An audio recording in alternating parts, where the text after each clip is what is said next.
సాయి నా సాయి దేవ నీ సమాధి లీలలు అలలుగవు పొంగిలే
శ్రీ సాయిబాబా 107వ సమాధి ఉత్సవాలు ఈ రోజు నుంచి అంగరంగ వైభవంగా షిరిడీలో ప్రారంభమయ్యాయి.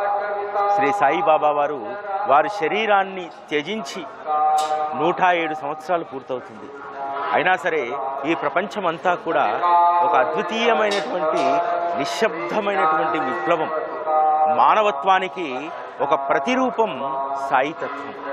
ప్రతి మనిషిలో కూడా అద్వితీయమైనటువంటి సుగుణాలను ఏర్పరచడంలో, ప్రతి మనిషి కూడా మానసికమైనటువంటి వికాసాన్ని పరిమళింపజేయడంలో శ్రీ సాయిబాబా మహత్తు అనేటువంటిది ఈరోజు అద్వితీయంగా పనిచేస్తూనే ఉంది. ఈరోజు కేవలం బాబా అంటే భక్తి మాత్రమే కాదు, బాబా అంటే ఒక మానవత్వానికి నిలువెత్తు నిదర్శనం.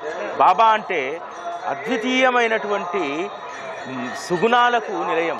ఒక భక్తుడిలో అద్భుతమైనటువంటి మానవీయ విలువలను తీసుకురావడంలో బాబా తత్వానికి ఉన్నంత ప్రాముఖ్యత, బాబా తత్వానికి ఉన్నంత శక్తి మరి ఎవ్వరికీ కూడా ఏ తత్వంలో కూడా ఈరోజు కలియుగంలో మానవుణ్ణి తరింపచేసేటువంటి అద్వితీయమైనటువంటి మార్గం శ్రీ సాయిబాబా. శ్రీ సాయిబాబా 107 సంవత్సరాల క్రితం సమాధి తీసుకున్నా సరే ఈ 107 సంవత్సరాలుగా అద్వితీయమైనటువంటి ఒక మానవత్వ పరిమళం. అంతేకాదు ఆర్తులకు, అన్నార్తులకు సేవా మార్గానికి శ్రీ సాయి సత్వం ఒక అద్వితీయమైనటువంటి మార్గంగా, అది మాత్రమే ఈరోజు కలియుగంలో ఒక ఆధారంగా శ్రీ సాయిబాబా తత్వం నిలుస్తుంది. శ్రీ సాయిబాబా సమాధి ఉత్సవాల్లో భాగంగా ఈరోజు మొదటి రోజు పోతి ఉత్సవం జరుగుతుంది. ఇక్కడ ఏ ఉత్సవం జరిగినా సరే ముఖ్యంగా మొదటి రోజు శ్రీ సాయి సచ్చరిత గ్రంథానికి గురుస్థాన్లో పూజను నిర్వహించి ఆ తర్వాత ద్వారకామయిలో అఖండ పారాయణ, అంటే ఈరోజు ఉదయం నుండి రేపు ఉదయం విజయదశమి ఉదయం వరకు కూడా అఖండమైనటువంటి పారాయణ జరుగుతుంది. సచ్చరిత మనందరికీ ప్రాణప్రదమైనటువంటిది. హేమాడ్ పంత్ యొక్క ఆకాంక్ష శ్రీ సాయి సచ్చరిత షిరిడిలో జరిగేటువంటి గోపాలాష్టమి, బాబా పుణ్యతిథి, అదేవిధంగా గురు పౌర్ణమి, శ్రీరామనవమి రోజుల్లో పారాయణ చేయాలనేటువంటిది హేమాడ్ పంత్ శ్రీ సాయి సచ్చరితలో రాస్తారు. అదే సాంప్రదాయాన్ని ఇక్కడ సంస్థాన్ కొనసాగిస్తుంది. సాధారణంగా ఉత్సవం అనగానే మనందరం అభిషేకాలు, పూలాభిషేకాలు, రకరకాల అభిషేకాలు, కానీ ఇక్కడ ప్రతి ఉత్సవానికి కూడా షిరిడిలో అక్షరాలతో అభిషేకం చేస్తారు. మనం సాయి టీవీ పాటలో రాసుకున్నట్టు అక్షరాలతో అభిషేకం ఇక్కడ జరుగుతుంది. నేను ఎప్పుడూ చెప్తాను, బాబా యొక్క ఆత్మస్వరూపం ఎక్కడ ఉంటుందంటే బాబా ఆత్మస్వరూపం శ్రీ సాయి సచ్చరితలో ఉంటుంది. శ్రీ సాయి సచ్చరితకు గౌరవం ఇస్తే, శ్రీ సాయి సచ్చరిత పట్ల మనం అపారమైనటువంటి మమకారాన్ని, భక్తిని అన్నింటినీ కలిగి ఉంటే బాబా కరుణిస్తారు, ఆయన యొక్క కృప దొరుకుతుంది. ఇక్కడ అంగరంగ వైభవంగా డెకరేషన్స్ చేయబడ్డాయి, ఉత్సవం జరుగుతుంది, లక్షలాది మంది జనులు వస్తున్నారు. వీటన్నింటికంటే కూడా బాబాకు ప్రధానం ఏమిటంటే వారి చరిత్రను ప్రతి ఉత్సవంలో పారాయణ చేసినప్పుడు అప్పుడు బాబా సంతృప్తి చెందుతాడు. ఆ సంతృప్తి చెందినటువంటి బాబా ఉత్సవాన్ని ఆస్వాదిస్తాడు. దీన్ని మనందరము గమనించాలి.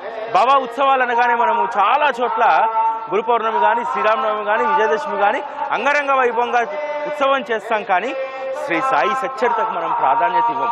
శ్రీ సాయి సచ్చరితకు ప్రాధాన్యత ఇవ్వమని చెప్పి బాబా సంస్థానం ప్రతి ఏటా కూడా ఒక అద్భుతమైనటువంటి సందేశాన్ని ఇస్తుంది. కానీ మనం దాన్ని ఎంతవరకు అర్థం చేసుకుంటున్నాం? అందుకనే సాయి టీవీ ప్రతిసారి కూడా గురు పౌర్ణమి నుంచి బాబా మహాసమాధి వరకు శ్రీ సాయి సచ్చరిత మననం, శ్రవణం అనేటువంటి దాన్ని మనం చేసుకుంటున్నాం. ఇక్కడ బిడ్డలు అదృష్టవంతులు, ఎందుకంటే ఈరోజు ఇక్కడ పోతి ఉత్సవంలో గురుస్థాన్లో పూజ చేసిన తర్వాత ద్వారకామయిలో పారాయణ జరుగుతుంది. ఆ ద్వారకామయిలో పారాయణ ఎవరు చేస్తారు? షిరిడీలో ఉన్నటువంటి గ్రామస్తులు లాటరీ ద్వారా ఎంపిక చేయబడి ఆ వారు మాత్రమే 53 అధ్యాయాలను 53 మంది పారాయణ చేస్తారు. ముందుగా సంస్థాన్ CEO పారాయణను ప్రారంభిస్తారు. ఇంతకుముందు సాధారణంగా ఉన్నటువంటి అధికారులు కేవలం ఒక పేజీని చదివి వెళ్ళేటువంటి వారు, కానీ ఇప్పుడు ఉన్నటువంటి గోరక్షక్ గదీల్కర్ గారు ఒక నియమం పెట్టుకున్నారు. ఖచ్చితంగా ఒక అధ్యాయాన్ని పారాయణ చేయాలని చెప్పి సతీ సమేతంగా వారు ఒక అధ్యాయాన్ని ఖచ్చితంగా ఇక్కడ పారాయణ చేస్తారు. ముఖ్యంగా ఇక్కడ చెప్పుకోవాల్సినటువంటి విషయం గురుస్థాన్లోనే ఎందుకు పోతి పూజ జరుగుతుంది? బాబా సాక్షాత్తు ప్రకటించారు, ఇది నా గురుస్థానం, ఇక్కడ నేను 12 సంవత్సరాల పాటు తపస్సు చేశాను అని చెప్తారు. అందుకనే ఆ గురుస్థానుకు ఉన్నటువంటి శక్తి, ఆ గురుస్థానుకు ఉన్నటువంటి మహిమ, ఇక్కడే బాబా ఖచ్చితంగా ఇక్కడ గుప్తంగా ఉంటారనేటువంటి దాంతో ఇక్కడ ముందుగా శ్రీ సాయి సచ్చరితకు పూజను జరిపి, హారతి జరిపి ఇక్కడ నుండి ద్వారకామయికి వెళ్ళడం జరుగుతుంది. కాబట్టి ద్వారకామయిలో ఎందుకు పారాయణ జరుగుతుంది? సమాధి మందిరంలో ఎందుకు జరగదు? ద్వారకామయిలో బాబా సాక్షాత్తు ఆ తైలవర్ణ చిత్రపటంలో ఉంటారనేటువంటిది ఆ రోజు నుంచి ఈ రోజు వరకు భక్తులకు ఉన్నటువంటి ఒక నమ్మకం. కాబట్టి బాబా సమక్షంలో ఈ రోజంతా కూడా అఖండమైనటువంటి శ్రీ సాయి సచ్చరిత పారాయణ చేస్తే బాబా సంతోషిస్తారనేటువంటిది ఇక్కడి వారి నమ్మకం. అది అక్షర సత్యం కూడా. బాబా దేనికి సంతృప్తి చెందుతాడు, దేనికి తృప్తి చెందుతాడు? ఇంత గొప్ప ఉత్సవం అంగరంగ వైభవంగా చేస్తే బాబా సంతృప్తి చెందడు. కేవలం శ్రీ సాయి సచ్చరితను పారాయణ చేస్తే, ఆ పారాయణను వారే స్వయంగా శ్రవణం చేస్తే అప్పుడు మాత్రమే బాబా సంతృప్తి చెందుతాడు. అప్పుడు మాత్రమే అసలైనటువంటి ఉత్సవం వారు ఇక్కడ జరిగిందని చెప్పి భావిస్తారు. ఎందుకంటే బాబా ఎప్పుడూ కూడా ఆడంబరాలకు ఎప్పుడూ తావిచ్చేటువంటి వారు కాదు. బాబా సాయి సచ్చరిత పట్ల ఎంత ప్రేమ కలిగి ఉంటారనేటువంటిది హేమాడ్ పంత్ రాస్తారు. శ్రీ సాయి బాబాకు తన కథలంటే తనకెంతో మక్కువ అని చెప్పి హేమాడ్ పంత్ రాస్తారు. ఎస్, ఈ రోజుకు కూడా మనం ఎవరమైనా సరే సచ్చరిత పారాయణ చేస్తున్నటువంటి సందర్భంలో 100% బాబా అక్కడ సాక్షాత్తు ఉంటారనేటువంటిది చాలా మనం అందరం కూడా అనుభవిస్తూ ఉంటాం. ఇప్పుడు పోతి ఉత్సవం ప్రారంభమవుతుంది. లోపల షిరిడి మాజే పండరిపుర హారతి తర్వాత పోతి, వీణ, చిడతలు అవన్నీ కూడా తీసుకొని గురుస్థాన్కు సంస్థాన్ అధికారులు వస్తారు.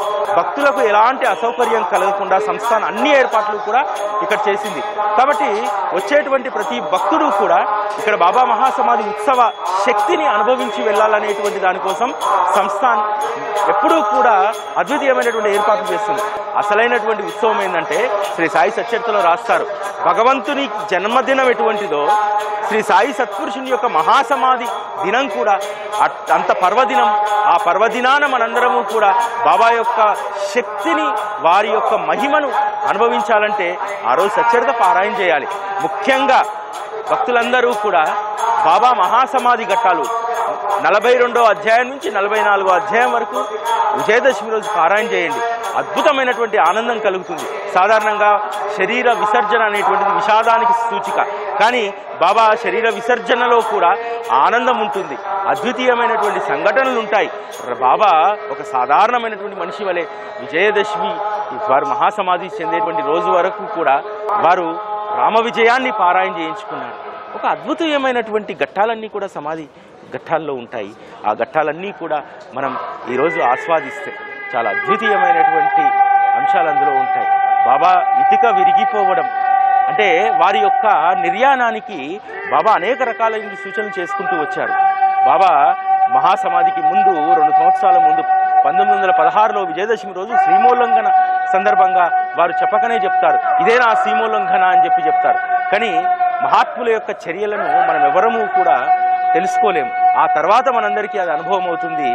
బాబా కూడా వారి యొక్క మహాసమాధి ప్రస్థానాన్ని అద్వితీయంగా కొనసాగించారు. ఏ విధంగా అయితే ఒక పరిణామ క్రమం ఉంటుందో ఆ పరిణామ క్రమం ప్రకారమే బాబా యొక్క మహాసమాధి ఘట్టం మనకు కనిపిస్తూ ఉంది. వారి సమాధి అయిన తర్వాత కూడా 43-44 అధ్యాయాల్లో ఎంతమంది భక్తులకు మేలుకొల్పు చేశారు. ఎందుకంటే జోగ్ హారతి ఇవ్వకుండా ఇంట్లో ఉండిపోతే కాగడ హారతి బాబా స్వయంగా లక్ష్మణ్ మామకు దర్శనమిచ్చి చెప్తారు, జోగ్ నేను చనిపోయా అనుకుంటున్నాడు, కానీ నేను ఇక్కడే ఉన్నాను, లక్ష్మణ్ మామ వచ్చి హారతి చేయి అని చెప్పి లక్ష్మణ్ మామ చేత హారతి చేయించుకుంటారు. ఇంత అద్భుతమైనటువంటి ఘటనలన్నీ కూడా బాబా మహాసమాధి ప్రస్థానంలో ఉంటాయి. కాబట్టి ఈ అద్వితీయమైనటువంటి 42, 43, 44 అధ్యాయాలను ఖచ్చితంగా స్మరించుకోండి. అద్వితీయమైనటువంటి ఆనందం మనకు తప్పకుండా కలుగుతుంది. ఇప్పుడు పోతి ఉత్సవం ప్రారంభమవుతుంది. ఆ ఉత్సవంలో సంస్థాన్ CEO బాబా యొక్క పోతిని పట్టుకొని, అంటే పవిత్రమైనటువంటి సచ్చరితను పట్టుకొని, ఎందుకంటే సచ్చరిత ఎంత అద్వితీయమైందంటే అదొక జ్ఞాన భాండాగారం. ఆ జ్ఞాన భాండాగారం మన యొక్క కష్టాలను తీరుస్తుంది. ఆ జ్ఞాన భాండాగారం మన యొక్క ఆత్మ వికాసాన్ని కలుగజేస్తుంది. ఆ భాండాగారం మనకు అష్టైశ్వర్యాలను ఇస్తుంది. శాంతి, సుఖం, సంతోషం అనేటువంటి అద్వితీయమైనటువంటి వరాలను శ్రీ సాయి సచ్చరిత ఇస్తుంది. అటువంటి సచ్చరితకు అద్భుతమైనటువంటి ఉత్సవం ఇక్కడ జరుగుతుంది. దాన్ని మనందరం కూడా కన్నుల పండుగగా ఇప్పుడు మనం చూద్దాం.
పవళించినే సాయి నా సాయి దేవ నీ సమాధి లీలలు అలలుగవు పొంగినే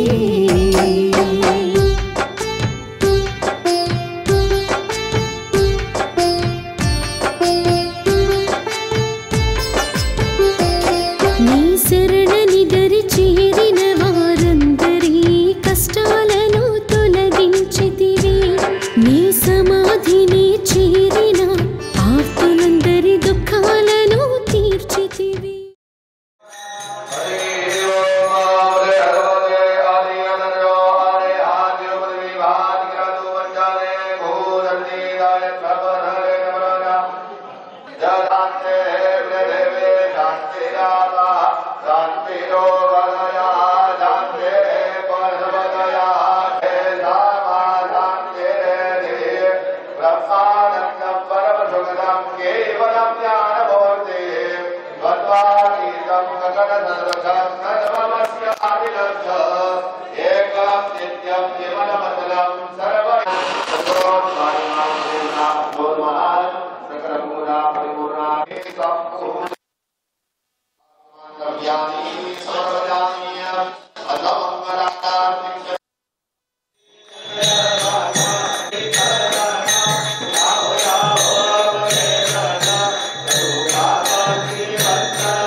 మాయిలో దయగల సాయి సాయి మాతవే నీవు సాయి మాతవే నీవు ద్వారకా మాయిలో దయగల సాయి సాయి మాతవే నీవు సాయి మాతవే నీవు అన్నదానమే చేసి అన్నపూర్ణవైనావు ధునిలో విభూతినిచ్చి అష్టలక్ష్మివైనావు అన్నదానమే చేసి అన్నపూర్ణవైనావు ధునిలో విభూతినిచ్చి అష్టలక్ష్మివైనావు ద్వారకా మాయిలో దయగల సాయి సాయి మాతవే నీవు సాయి మాతవే నీవు ద్వారకా మాయిలో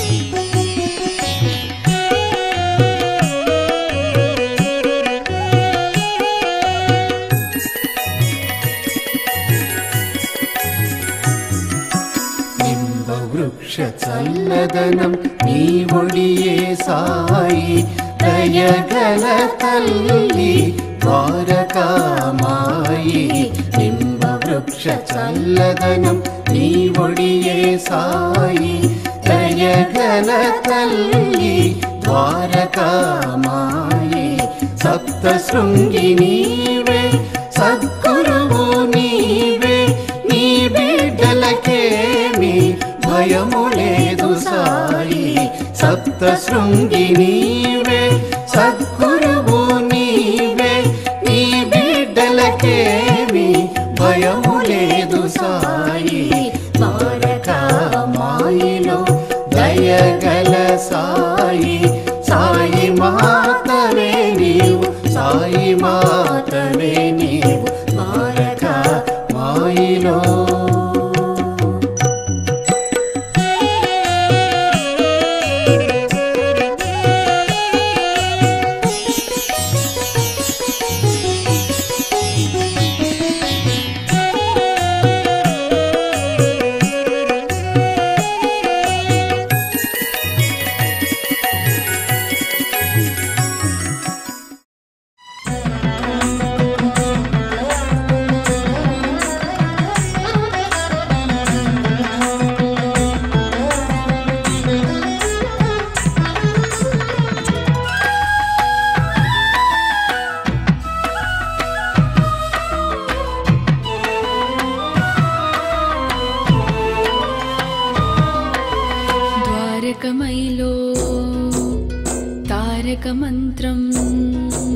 ద్వారకమైలో తారక మంత్రం సాయి రామ్ సాయి రామ్ సత్యరూపము నిత్య పూజ్యము సాయి రామ్ సాయి రామ్ ఏ పేరున నిన్ను పిలిచిన కాని ఏ పేరున నిన్ను పిలిచిన కాని ఏ రూపములో కొలిచిన కాని అందరి ఎదలో నిలిచేసాయి ద్వారకమైలో తారక మంత్రం ద్వారకమైలో తారక మంత్రం సాయి రామ్ సాయి రామ్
మహిమాన్వితుడవు నీవే ద్వారకమైలో తారక మంత్రం ద్వారకమైలో తారక మంత్రం సాయి రామ్ సాయి రామ్